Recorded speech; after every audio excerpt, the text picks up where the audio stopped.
Blessings. This is Nubia I of the Black European Holistic Academy. Ancient African Healing for the Modern Sister. Okay, y'all. So I am in North Carolina. Finally, I'm in Durham, North Carolina. And I'm at a beautiful, wonderful Black-owned vegan cafe. A Black-owned vegan cafe in North Carolina. We're in Durham, and so it's called Vegan Flava. And y'all, Flava, Flava. So you know it's all about us, and that is exactly what the food is about. The flavors of the food is so amazing to me. My husband and I, we got here, I think early this week. I think we landed on Wednesday. We have been here every night. We only missed one night, and the food is a mixture of cooked vegan foods as well as raw foods. And so the raw foods, we know all of the raw foods, and the flavoring is just a reminder of African, kind of Caribbean, soul food flavors, and I really enjoyed it. So what we're going to do is we're going to go inside and we're going to talk to the brother, Brother Ya'ai, who actually is owner, proprietor of the business. Of course, he doesn't do it alone. We're going to talk about his wife, the things that she does, the beautiful staff that she has, and all the people that come here. People from all walks of life, different people, and they all love the food. So I've enjoyed myself so much here, and I hope you enjoy this wonderful interview that I'm about to do with the brother. I want you all to know about it. If you are in the North Carolina area, you have to come out and see it. So, and come and visit, eat the delicious food, and tell them that Nubia sent you. This is Nubia I of the Blackberry Beauty Holistic Academy, Ancient African Healing for the Modern Sister. Peace and blessings. I was about to cross. Talk about that right now. I was about to cross my legs, and you know, years ago too, I came up on some research, some study about why it wasn't healthy for women to cross their legs. So, lady, cross their leg, whether it's here at the ankles, whether it's doing this, and I could not remember. I used to know it wasn't the greatest thing to do, but I cannot remember why. Yeah. So I want to ask you, could you shed some light on that and tell me again why it's not a good thing for women to cross their legs? What is that symbol? Is it a symbolism thing? Is it a health for health reasons? Give me some insight on that, because I need to know. Health reason why it's good, because I even with the brothers, I try to say something when I can. That's right. You know, because sometimes we're open to information, and sometimes we may not be as open to information. Right. So a lot of it has to do with, you know, habits. You watch somebody do something, right, and then you start doing it. Not realizing you don't ask yourself what's the cause and effect. You know, so that crossing of the leg came from a lot of times from the Europeans when they sat down, because we came out of the motherland. So we had access to the fruits, the vegetables. So that does a great job of cleansing. That's right. We didn't do everything what we was eating and everything. So, you know, wasn't sitting around eating. That's right. So now you're talking about, you know, our colon and everything is getting cleansed. Yeah. We wasn't eating past 7, 8 o'clock at night, you know. We was going on to sleep. Right. That was our melanin time. Yes. So we understood how to take care of ourselves. Right. So when you just pile up food in the body, next thing you know, the colon just gets clogged up in there. Right. So now you start crossing your legs, shifting the weight over, not realizing you also cutting off oxygen going up through the brain and all. So you want to keep that oxygen flowing. You'll never see none of the deity pictures. That's right. Where they wearing black below the waist or where they crossing the legs. Because the human body was formed like this here for a reason. Yes. You know, and this is how you want to keep the natural flow going on. Right. And why do you think, especially, you know, it's something that women do? Is it, you talked about the European culture. Is it that idea that a woman's supposed to keep her legs crossed? Because that seems like that connects to that European culture. It's a woman's thing in a lot of ways to cross her legs. What is that saying in almost on a kind of divine feminine level? What does that say about women that do that? And where do we get that from? Which you mentioned where we got that from. And how do we change something like that? Well, that's interesting, because, you know, I started thinking about the sisters from that feminine perspective of, you know, you could be in Africa in some cultures or just Western society where the women may be naked. And it's not a big deal to us in that village at that particular time. That's right. Because sex is not the main thing going. That's right. We tend to look at the women in that way. Now, some of that also came from some of the homosexuality dealing with the Europeans. From when they had their fashion shows or different events, you know, the men that were gay would sit there with their legs open. So then when the guy's walking down the walkway, you seeing the penis and everything. As opposed to, you know, they told him, said, like, look, you need to cross your legs. So that way, you know, the guy wouldn't be so distracted when he's walking the walk. So you competing for, you know, the man, and you on the sideline, you got to do something you feel to catch his attention. You know, so it's no different than what women and men do. You do something to catch that person's attention at that time. You know, so we never really get that deep into things on looking at it on another level, because our mindset don't think like that. But when you watch another culture, you need to ask yourself, why do they do that? Don't start doing something without you asking, why did they start doing that? And the day you're talking about are those people that we are influenced by, conquered by, in a sense, that we learn from our conquerors, and that's why we do a lot. You take on your conqueror's mentality. You know, if somebody break into your house, you know, and they withhold you for years. You know, next thing you know, you start acting like them. You see them drinking coffee, you start drinking coffee. You might start drinking wine. If you watch the way they have sex, you might start having sex that way. You know, we didn't have sex the way we see on pornography, Europeans, you know, all that type of stuff. You know, every culture has sex differently. But we got influenced because we turned around with it. We used to pray before we had sex with a woman. You know, that was a very sacred thing. I tell sisters all the time, you want to be protected, tell the brother to pray with you beforehand. You know, and if he ain't going to do that, then leave it alone. You know, but you as a woman got to be willing. You got to set the standard. Don't be blaming stuff on the brothers. You know, and I tell the brothers, you know, she got to be willing to pray with you too. You know, if she's not, you might need to think about, you know, whether you want to do this act or not. You know, it's a sacred act.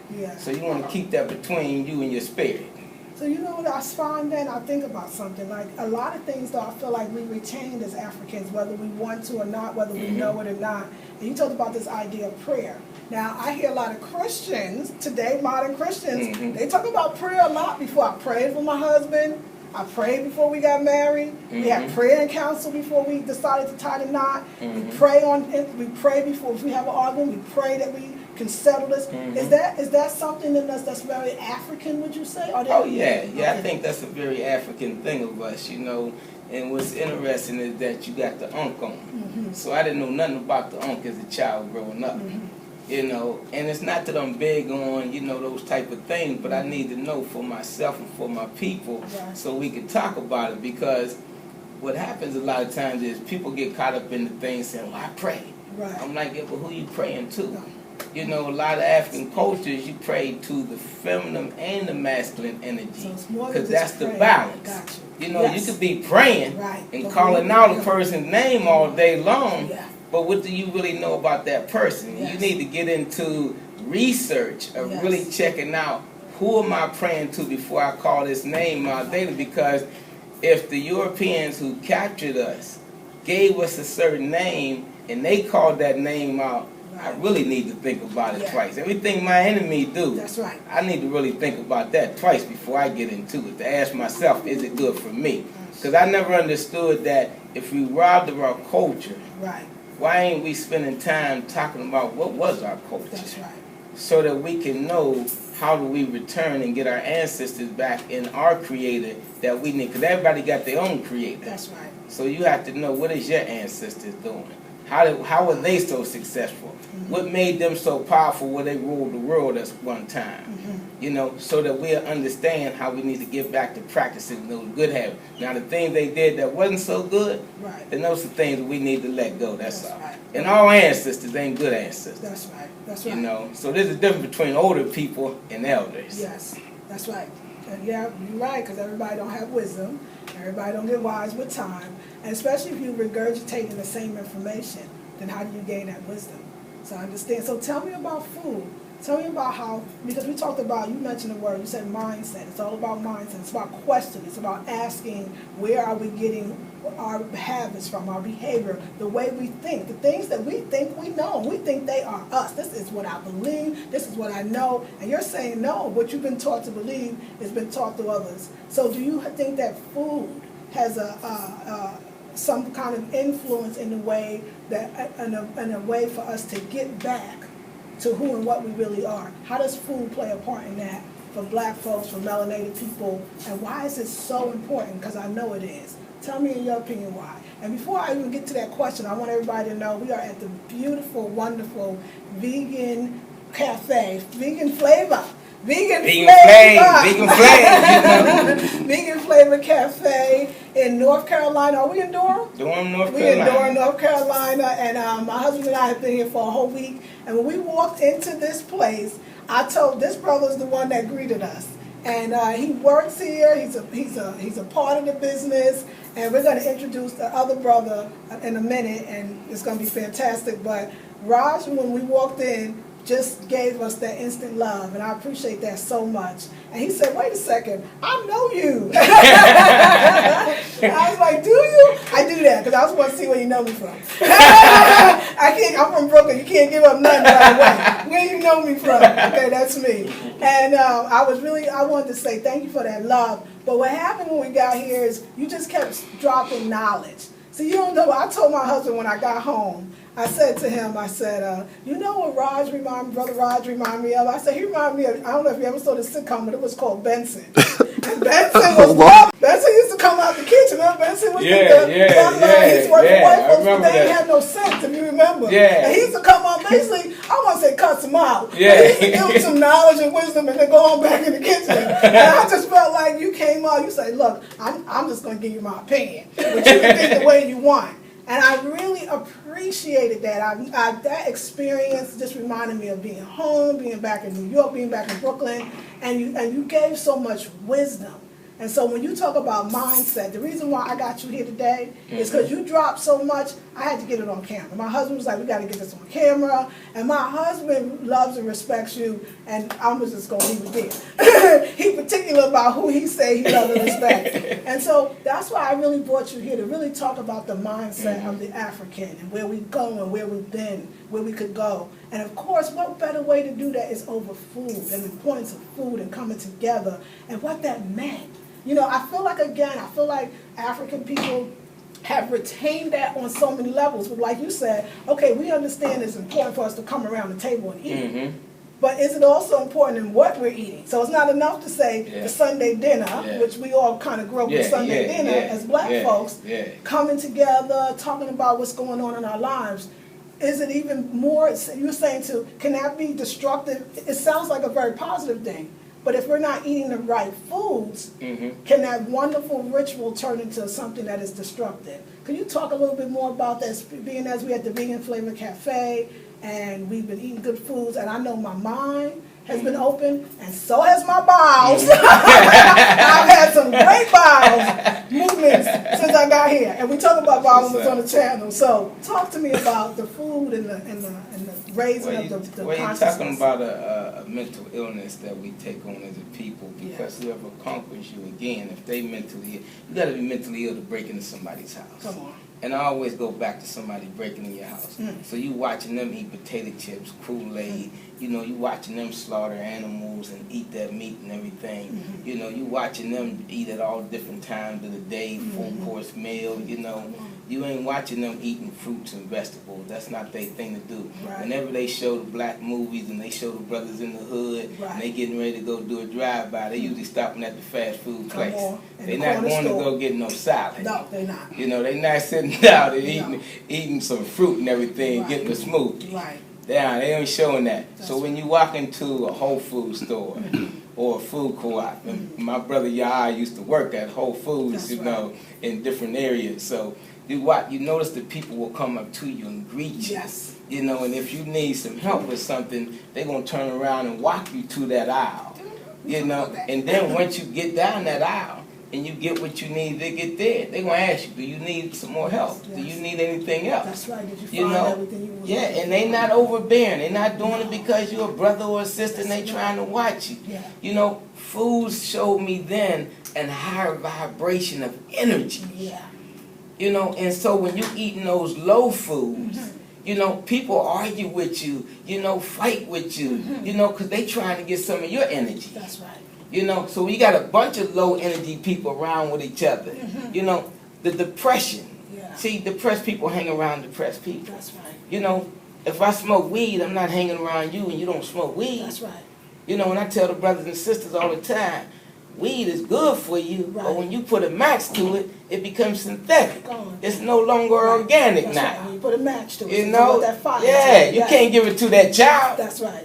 You know, so you can tell me about natural, Sim. Right. I'm just Right. getting it in, Sim. You Right, know, right. you all about being natural, bruh. Right, You know, right. but I'm like, yo, we can't give medical. This is our laboratory right here. Yes. Brother Ya'ai will stop doing whatever he's doing Yes. if somebody comes in the Vegan Flavor Cafe, no matter how crowded it is. Yes. You know, if they got a nut allergy Yeah. or any type of allergy, something they can't do, it could be onions. Yes.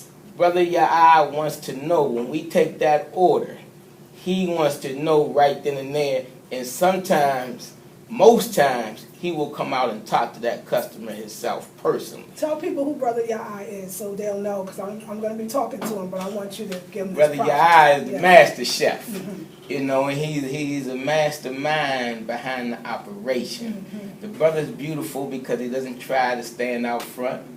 The brother just wants to be in the back getting done what he got to get done, That's but right. he'll come out and show his face and talk with customers, greet them and everything whenever Yes. need to be doing. That's right. And he also talks to us so politely in the kitchen. Yes. No matter what type of stress is going on, no matter how many tickets is up there that he got to get to, That's it's right. always, please, can you hand me this? Yeah. Give thanks that you did this. If we mess up an order, he's like, it's all in love. Let's That's straighten right. it out and let's keep it moving forward, you know?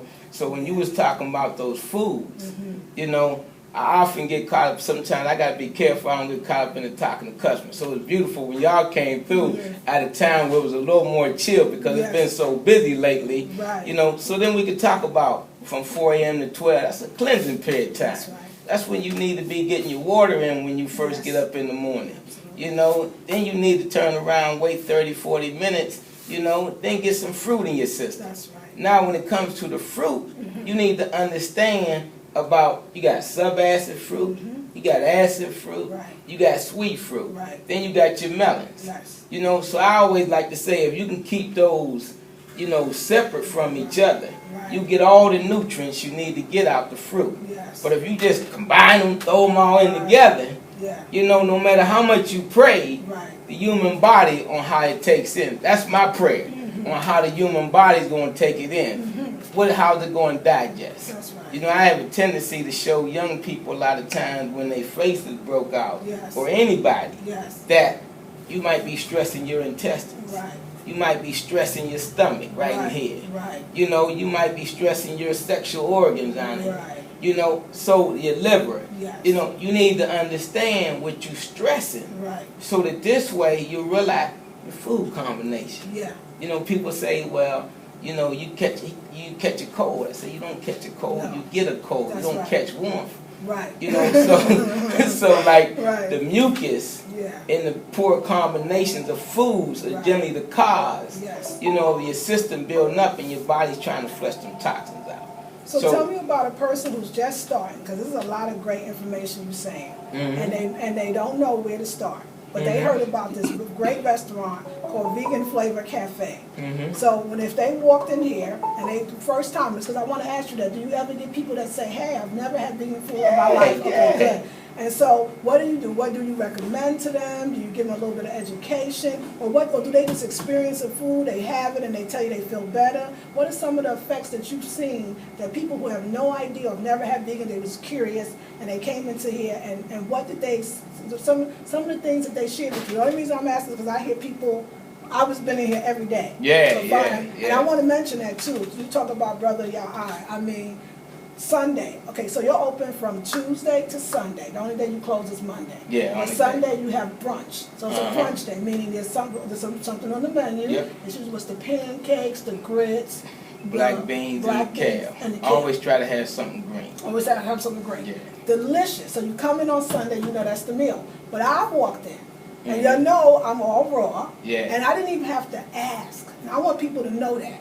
I didn't even have to ask, like, oh, I walked in and said, oh, brunch means this is what they're going to serve every day. My man was good, because he eats people, but he eats good food. And I said, oh, wow, I don't know what I'm going to do in my mind. And as soon as I came on, you, one of the young sisters that was prepping the meals in the back, everybody had me. And even your brother, I already had me. Made something special for me, so that I could sit down and eat with everybody else. And I thought how beautiful and special that was. And I really meant it. My experiences here. I mean, I've been to other vegan restaurants. Coming from California, you get it a lot. So it's an energy of the person. My bowel movements have been off the hook. There's a lot of people that when they travel, they actually their bowels, their elimination changes.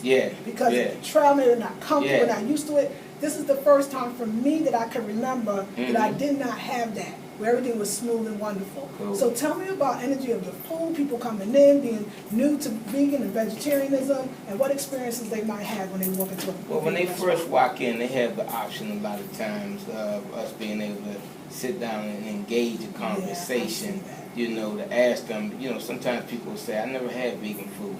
I'd be like, I gotta respectfully disagree with you. Everybody's ate some fruits and some vegetables. Everybody's ate some food. I always say from Mother Earth, straight from the ground. That's right. And then sometimes they say, well, you know, I just like eating meat. You know, and I'm like, what do you think the animal's eating? You know, so you just getting regurgitated. Why don't you just go straight to the resource like you should, and go right to the plants? You know, so that way you can see how that's gonna make you feel for a while. You know, just give it a chance. You know. And then sometimes, you know, what Brother Yah will do is, if it's a Tuesday through Saturday, what he generally tries to do is give people some samples. You know, and that way let them try it out. Because they looking at the menu, they like, oh, wow, what is this? Then once they get a chance to try some of that carrot tuna, you know, whether it's on the salad, whether it's on the lettuce, whether it's in the seaweed, and whether it's on the sandwich, then they like, oh, what was that? That was pretty good, you know, because your eye don't always let everybody know what you're going to sample. But he will say, he will ask the question first, do you have any allergies? Because he needs to know that first, you know, because he don't want to set nobody up. This is his laboratory, so he wants to make sure everybody's going to be well. And this is, you know, your food should be your medicine. You know, and you keep it like that there, everything will flow well for you. You got to like foods that your body likes. Not this thing that you just say, well, that tastes good. You know, but when you depressed and you hanging around depressed people, you know, you go tell people you had a salad, you had a kale wrap, you had a carrot tuna. What is that? You know, so our people, we're going to knock you for that in the beginning. You know, but you got to withstand strong on where you at. You got to think about how it's making you feel and be willing to make the adjustment. I love about what you and Brother Warren, your king, because first of all, he accepted me conversating with you. And me conversating with him. You know, so I got to get that out there first, sis. Because anytime we as brothers, you know, greet each other, I like to both breathe so we can both continue on the way, not be siding each other up in no wrong way. You know, because if you're going to deal with a sister like you who's doing the YouTube, who's reaching out there to plenty of sisters, he has to be a real humble spirit and realizing like, yo, I got to share this sister with the whole world. You know, because somebody's going to come from all different angles because they like, oh, that's Sister Nubia right there. You know, she makes the videos and all. And sometimes you ain't making videos just for the sisters. If we as brothers tune in, we can learn something, and then we can also say, hey, sis, I think you might want to listen to this sister right here. You know, at least check this out because, you know, she might be explaining it a little bit better than what I've been trying to tell you, you know. So that helps out a lot, you know. So when people first come in, you know, I had a brother come in here like, you know, 3 days ago. And the brother said, hey, man, I lost a lot of weight now, man. He said, I feel good, though, man. He said, my wife was vegan, man, and she been trying to get me to eat this food for a while. He said, but now, man, I'm right there, you know. And I remember his wife was in the back room back there because we always tell people you want to have a meeting back there. As long as you got 10 or more people, you can reserve the room. And she been vegan, and so she was teaching the people in her church. you know, how they could eat better. Right. You know, and I always say, with all the churches we got in the black community, yes. we should need 4 or 5 vegan flavored cafes in all the black community. They should be flooded out the most. Yeah, absolutely. You know, ain't no way we should be leading in no diabetes, high blood pressure, you know, that gout and that thing. But we got to also understand melanin. Yeah. You know, how to protect some of that there. So I'm going to ask you about melanin. I want to go back to something, because do you know I get this all the time. I have 2 groups. I have a private coaching group called Wild Women Who Run with the Womb. I got another group, it's an intensive, that I do different subjects and topics each month. Yeah. Do you know the biggest thing, because now you said it, so sisters is watching me, they are coming to the group, they getting information. Do you know how many sisters, because I know you talk about black relationships and just relationships in general, especially male-female relationships, they say, Nubia, I'm not, thank you, I don't eat the meat anymore, I'm on high vibrational frequency, I'm meditating, I'm taking my sea salt baths, but him, he don't want to do none of it. He fights me, he gets upset, he doesn't understand. I'm sure, and I understand a lot of brothers, they probably feel like they may be losing their position, they're losing their woman. I mean, I want you to talk about that, because what the sisters ask me all the time is, I don't want to leave him, but I feel like my vibrational frequency is way up here and his is not. And I don't know if I love him anymore. I'll be like, wait, I think you still do. But I want it from a brother's perspective. How does that sister, because you talked about that sister that was in the back, helping people, helping her church change, but her husband wasn't there yet, obviously. Yeah. How do you, I want to help these sisters save their marriages, because it's serious, and brothers don't know. This is something I'm sharing with you, having these groups for years, that I'm seeing sisters going, I'm leaving. Because I can't deal with it. Another thing I want you to address is, a lot of them say now that they're vegan and their husbands are not, and their children are not. Remember, a lot of us, you know, we found veganism when the kids are 14, 15. And they say, my sisters say, I don't even want to go in and buy the meat when I go in the grocery store. I don't want the meat near my vegetables in the same cart. And they're trying to figure out ways. One sister said, maybe I should have the husband and the children shop for their own meat together. What can I do? Well, because they feel bad about it. They feel like the kids are saying, well, Mom, like, why are you changing? The husband like, oh, now you think you're all that. So how do we deal with that in our communities when the sisters is sometimes a little ahead of the game? You know, we're going to buy the book. You know, we're going to read. I'm sure most of the books and stuff that's being sold on veganism in the black community is probably our black women. So how do we bring the brothers along and save these relationships that I think could be good ones? Or do we? Sis, that's a real good question. Real good point you brought out there. Real strong dilemmas. Because see, the thing is, you know, we always had mental illness. Came out of, you know, you did a video on post-traumatic stress. Yes. You know, and so when you're coming out of those type of things and you never get no therapy. Right. But there's a reason why we never got no therapy. If we got therapy, then we'd be bringing families together. Absolutely. Then we'd be bringing communities much more stronger. Right. You know, so the people that, you know, was influencing all this, they didn't want to see that happen. That's right. And so then when we get some of us that do know better, you know, now you got to start looking to see, like, okay, sometimes I see people, they say, well, my partner, my mate don't want to eat the same foods I eat. Your mate may not like you anyway. You might have just been with that mate because you both had some surface values and you was dealing with some low energy as it is. And you just don't really want to, you know, point back to that there. Right. Now that food, you know, because first of all, you have to have a higher energy, a higher vibration, a conscious thought to even think about what you're eating and how it's going to affect you. That's right. You know, when you're on that low level, you can care less about how that food is going to affect you. Right. You know, now you start to see your energy coming up here. Yes. Now you start looking at that other person that you've been going to bed with, or that you've been living with, that you've been saying, having children with. Now you start seeing like, yo, are you going to make this move with me? Right. You know? But that's not your call. That's their call. That's their call, not yours. And it's your call whether you want to decide to stay or not. Yeah. Because nobody should be influencing you to stay or to go. You know, so you got to really look and see what type of spirit are you working along with. Right. But the bigger thing is this here for a lot of my sisters. I love my sisters. You know, but they got to also understand what type of brothers do you have along the journey of your life with you. And please, sisters, stop dealing with brothers that you get into these relationships with and you cut off all other brothers from communicating with you. Because when you start to deal with a brother Some of us came from not having no dads. Right. So I tell all sisters, all of y'all need to know some older men. Yes. You know, somebody you can say is your spiritual dad, spiritual uncle, you know, spiritual guardian, Right. you know, so you can take the brother around him. That's about nurturing the relationship. Gotcha.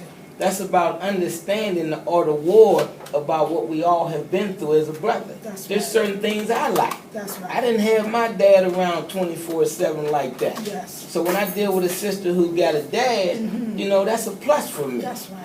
You know, because then I also know that he's shaped and molded his daughter in some sort of way. That's right. I just have to be willing to sit down and listen to the story before we get with each other. Yes. You know, so as that sister, she needs to build her an army, a support system, so that if a brother comes to deal with her, all those things will be pointed out. Yes. But don't turn around and blame the brother when you was working on that low energy too. Yeah. It's like hanging around with each other, you know, when you doing drugs, and now you start doing drugs. Yeah. You expecting them to start doing drugs? Right. You know, that's what they've been doing all their life.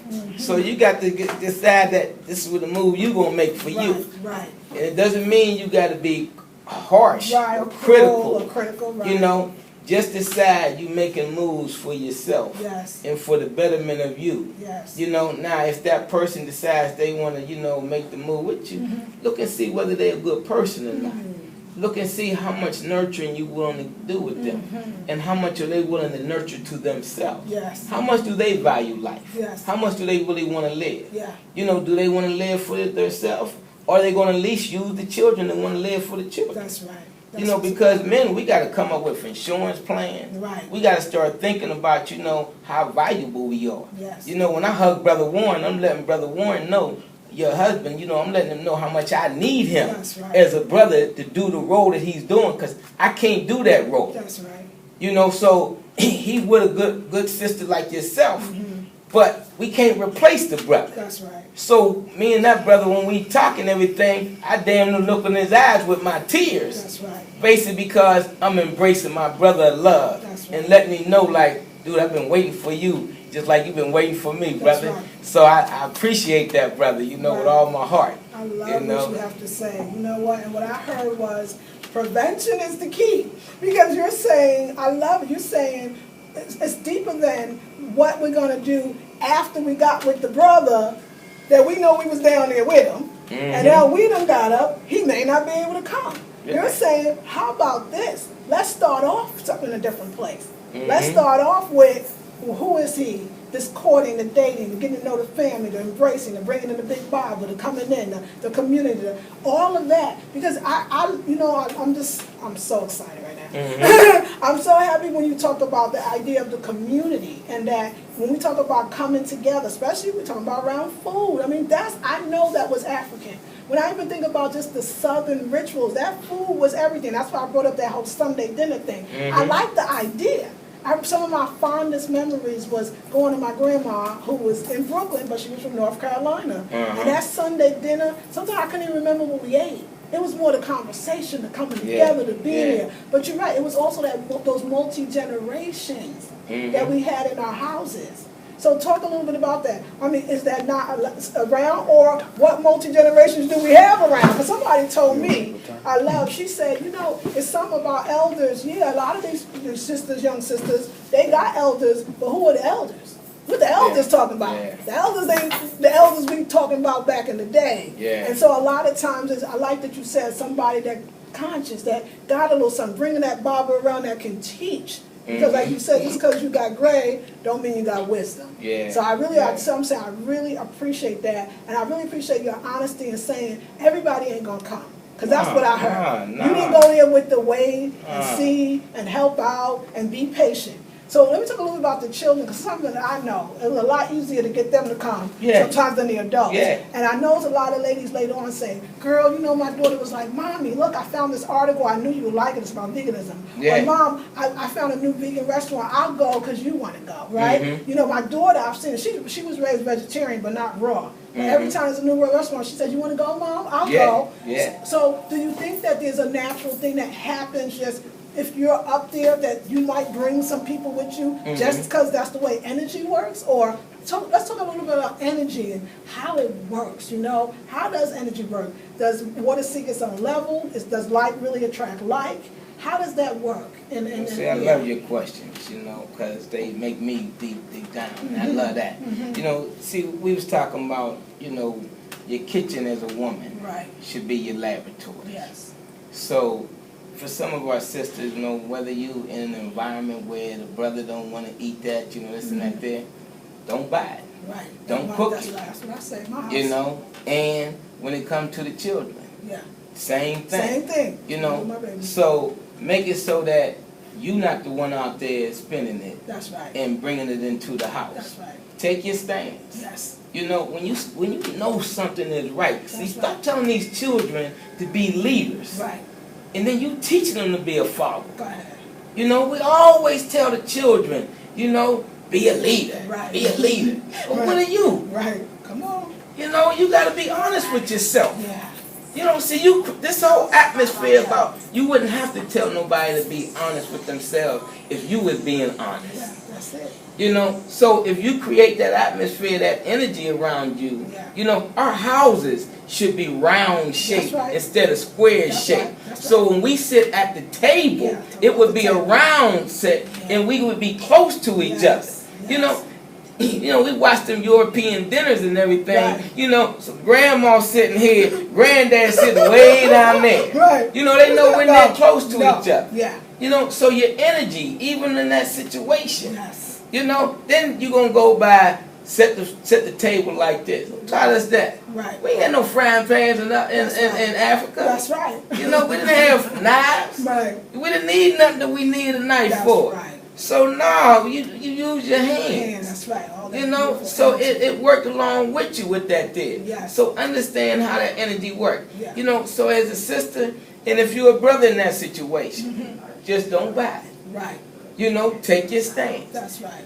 If you see them coming along, son, you know, fine. Right. But commend them when you see them coming along, and don't beat up on them just because they're not moving at the same rate that you moving at. Right. Because it took you a while to get there. Yeah. And somebody else always runs faster than you. That's right, always. You know? So just look and see on how much teamwork y'all can get accomplished. I love it. It's called you know? compassion. Yeah, and I love the fact that your king, he's vegetarian. Yes. And you know where he came from?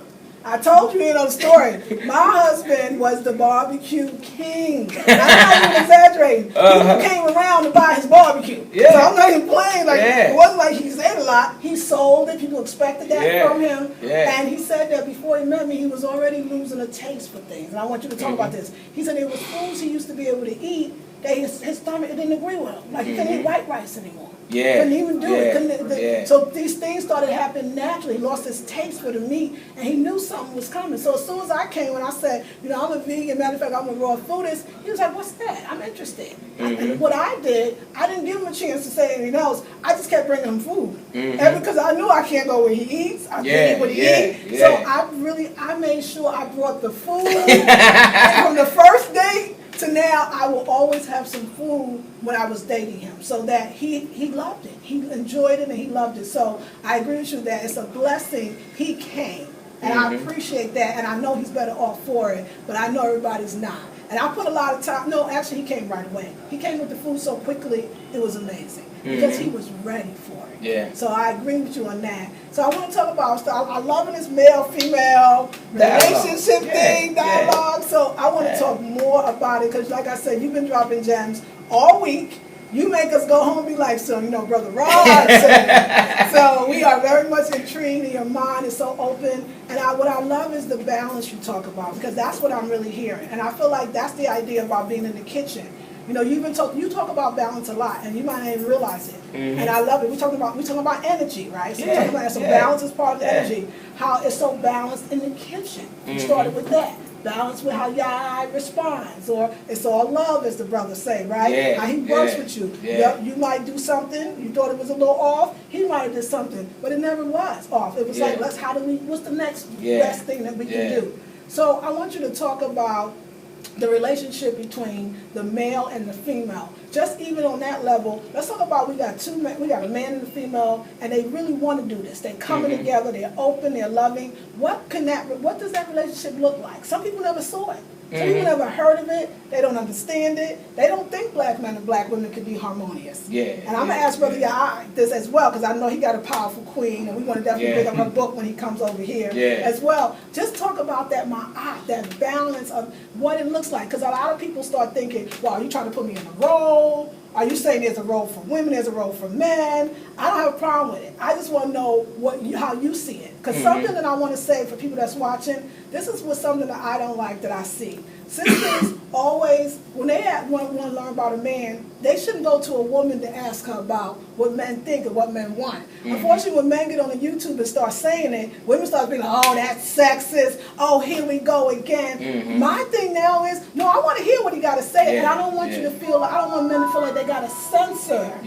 Because men do feel like that with women. I'm so, the sexist, the whole idea, I know, where do we even get that notion from? So I want you to talk a little bit about, from your perspective, just what is an African union? What is a ma'at union? What could that look like today? Yeah, balance is so important. You know, one of the things that I also want to cover too, because that last question you asked about the sisters and about, you know, the meals at home and everything. Yes, a big thing. You know, one of my suggestions to all the sisters, you know, brothers too, but definitely the sisters, because y'all the primary caregivers and taking care of the foods and things of that nature, is have a pamphlet. What's onions good for? What's oranges good for? What's apples good for? What's kale good for? You know, what's tomatoes good for? So if you got the pamphlet right there, now you teaching the children, you teaching your husband, you know, and whatever people that come to visit you. You know, how you know I ain't got diabetes? How you know I just haven't been diagnosed yet? So you still giving me stuff that's enabling me to be sick. See, I get tired of hearing us talk about, you know, oh, rest in peace, so-and-so, you know, he died of diabetes, you know, he died with cancer. You know, but what did you aid to that? Come on. Did you give him some of that same food? Because the energy is attached to that now. You know, so when do you go back and you correct yourself? When do you tell the Baba, you know, the elder, you know, your grandma? You know, see, I had a sadness that went on that I reflect in my life, that I think about. My aunt got her leg amputated. I'm 6, 7 years old, running around her. Now she's in the wheelchair. Nobody called a meeting and said, well, she got sugar, and this is how she got the sugar. So we kept on eating or drinking our Kool-Aid at the dinner. We kept on eating our candy. Nobody never said anything about, this is how you get sugar. You know, but sugar and that also comes from, you know, lack of love. Lack of love, that's right. You know, so they know that because they hook a brain up to your, hook a machine up to your brain. And then that machine clicks in there, you know, sweet, you know, love. So you think, so now you start saying, hey, honey, you know, hey, boo, hey, you know, hey, sugar. you know, My sugar. You know, we going out on a date, you know. You don't think about all those sweet things you say, you know, not realizing. Instead of you just saying, me and my queen, we going out today. We going to go chill. You say we going on a date. You know, so you imitate the things that you see, whether it's in the music, or heard in the music, or whether you see it on TV. You know, so you sit there and eat that dinner, you know, at nighttime, because you seen this is what they cook for that brother on the tube. You know, and everybody wants to flash and say like, oh, got some macaroni and cheese and that. You know, so then you with this brother. So okay, what about y'all's hormones? What about the testosterone level? You know, I was listening to a powerful sister, Dr. Joel Pooper. I tell people, you want to be healthy, it's easy. You know, just like if it's a young brother growing up, you want to be a basketball player, you follow, you know, whether it's Jordan, Kobe, whatever year, period of time, you know, you follow. You want to be an artist, follow a good brother like Warren, and you'll learn a lot about how to do those type of things. But, you know, whatever it is you want to be, that's when we grew up in the hood, you recognize that, you went in that direction. So then you got to start thinking about, Sister Dr. Joel Pookum said, you know, a sister might be sitting there eating all that testosterone, eating all that meat and everything. To that brother, that's like having another man with you. You know, now y'all might be arguing and fighting among each other. Because hormones, you know, you're completely thrown off. So as a brother, you know, and as a sister, You got to be able to see yourselves in each other. Yeah, see yourself. When you see yourself in each other, you'll help each other do whatever you can to save each other. If my arm is hurting, my right arm is hurting, I'm going to use my left arm more. Yes. So that sister, you know, I'm going to have to use her to help me move things around the house. Yes. You know, and that's how you work together. That's right. You know, I tell the sisters and brothers, you know, even when it comes to sex. Right. See, when your relationship gets deep enough, you're not asking the brother, you know, did you ejaculate, did you come? Right. You like, nah, brother, I want you to learn how to withhold That's that. right. I don't want your life forced. That's right. I want you to keep that, because the first time you do that, bruh, you know, you strengthen and nourishing your whole body. Right. You know, but that sister's like, did you come? Right. You know, well, I feel like this, I feel some kind of way. Right. You're not doing that. You know, and then when she's getting, you know, when the education is coming, because see, you should have a young lady or you should have a brother that y'all both can go to the library. Right. Y'all both can sit down and listen to some YouTube. Yes. Y'all both can sit there and watch a documentary or Yes. something, Yes. you know, so that you can learn. Right. You got like 9 things, 10 things or so as brothers we should be working on when we having sex. That's right. Doing what we call the withhold technique. Yes. You know, second time it's your immune system. Yes. No, second time strengthen your eyes and ears. Third time immune system. Fourth time it's your organs. Right. Fifth time it's your blood. You know, sixth time you're going into your aura about yourself. Right. You know, toning your muscles and everything. Yes. You know, you want to get it to the psychic part where you healing all sickness. That's right. So if you work your way up to there, you know, Sister Dr. Joe Pookum talk about it, Dr. Lyle Africa That's talk right. about it. That's right. You know, and keep them phones out your pocket. Yes. You know, help each other. Yes. I see the sisters with the phone right there on where the their breast is. And yes, and the man, and I'm definitely talking to my husband. Stop carrying that phone in your pocket, honey. I didn't want to tell him, but Well, you know now. turn around and get one of these here. It helps block the radiation. Okay. You know, from the computers, from the phones. Yes. You know, because when they do the test, you know, you can hold your arm out and they see you got the phone. They knock it down. Your arm is much weaker. Right. But when you got one of these on you, your Yes. arm is much stronger, much more resistant. Yes. You know what? I love this. And can I touch this? Yeah. You know what? I think my husband's son showed us something like this a couple of years ago. So that's really beautiful how that comes back around. Yeah. I love that. You know? So it's about that balance. It's about wanting for them what you want for yourself. It's about seeing yourself and that other person. It's about doing those special things together. Because you're right. Sometimes we're together, but we're apart. So I agree with you. It's that connection. I love you said the documentaries, the reading, the going to the library together, the lectures, the eating. What about even preparing foods together? What do you think about that's a beautiful thing. Yeah. You know, when you sit down and you go to a vegan spot, whether you sitting down with Chef Yah or somebody else, you know, who knows vegan recipes, whether you sitting there listening to your YouTube, you know, you got a lot of healers in the community. You know, Sister Cherie / Thomas. She's another one. What's the sister? Sister Sai Salam or something? But you have a lot of sisters and brothers who are willing to help you. You know, you just got to take out time and turn the TV off sometime. That's right. You know, go walking barefoot in the grass. Yes. Do some qigong or something. Do some yoga. Do some exercising all together. You know, the queen I deal with, she's a beautiful sister. She ain't all the way there with the vegan food.